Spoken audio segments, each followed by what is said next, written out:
Bonjour à tous les passionnés de cinéma. Je suis enchanté de vous retrouver sur ma chaîne Cinémadicte, où je vous propose les meilleures infos sur les nouveautés cinématographiques et les films déjà sortis. N'hésitez pas à vous abonner pour ne rien manquer des contenus captivants à venir. Bonjour à Allons-y. tous, et bienvenue sur ma chaîne. Aujourd'hui, je vais vous parler de The Neon Demon, un film fascinant réalisé par Nicolas Winding Refn.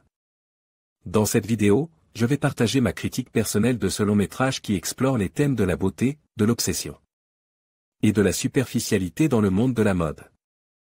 Je vais analyser les choix esthétiques du réalisateur, la performance des acteurs, ainsi que la bande-son envoûtante qui accompagne cette œuvre. Restez avec moi pour découvrir ce que je pense de ce film à la fois captivant et dérangeant. C'est parti. Poupée d'égocentrisme entourée de hyènes affamées, Jessie porte en elle la douce noirceur du dernier souffle de l'adolescence.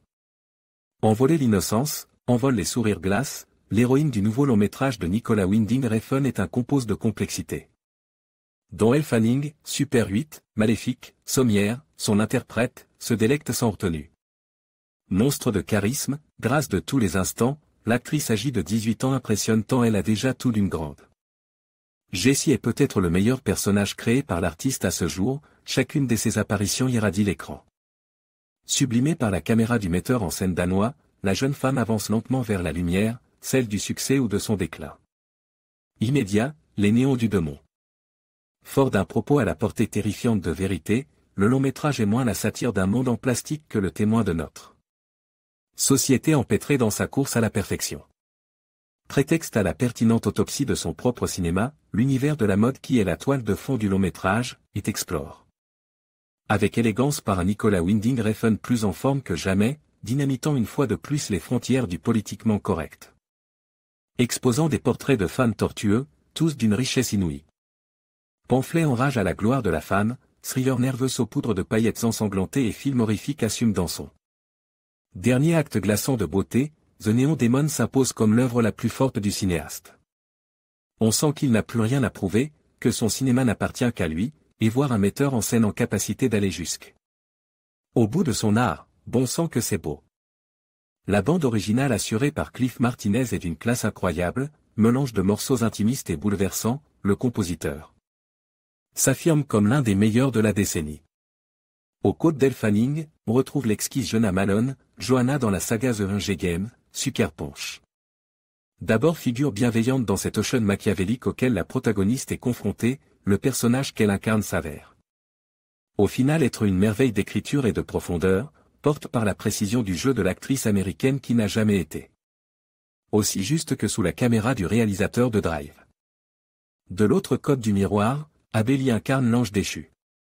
Personnage le plus infâme du récit, Sarah est pourtant celui qui est le plus humain, succombant au final à une haine outrancière et dévorante, tristement synonyme de son salut.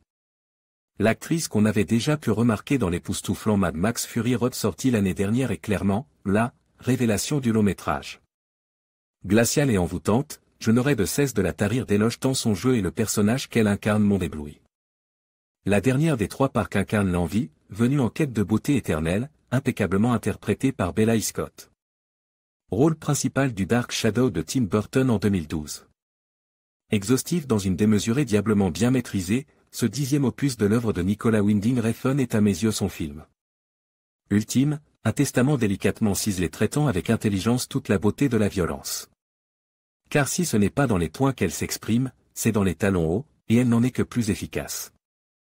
Plus que l'exercice de style auquel elle pouvait prétendre, The Neon Demon est une œuvre à la beauté esthétique magnifiée de toutes parts, les couteaux deviennent des regards perçants, les sourires deviennent des armes de destruction massive, et le cinéaste atteint l'apothéose.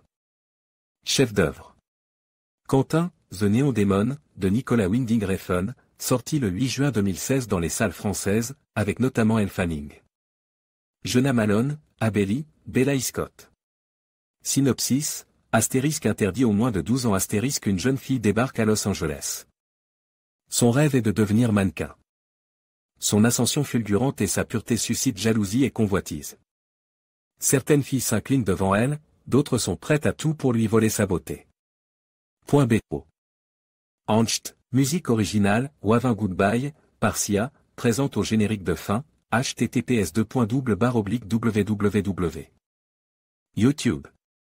Come Watch. V égale CEB3 Yves Bobik, thème musical du long métrage par Julian Winding, The Demon Dance, https://www. YouTube. Come Watch. V égale Ovus 5W8U. En conclusion, The Neon Demon, de Nicolas Winding Refn, à travers le prisme de la critique de Quentin, nous plonge dans un univers visuel fascinant et dérangeant. Ce film, avec sa réflexion sur la beauté, l'obsession et la superficialité, suscite des émotions fortes et des interrogations profondes. La performance des acteurs, la direction artistique et la bande sonore contribuent à créer une atmosphère unique qui ne laisse pas indifférent. Que l'on adhère ou non à sa vision, il est indéniable que ce long-métrage marque les esprits et invite à une réflexion sur les valeurs de notre société contemporaine. Merci d'avoir suivi cette analyse, et n'hésitez pas à partager vos propres impressions sur ce film captivant.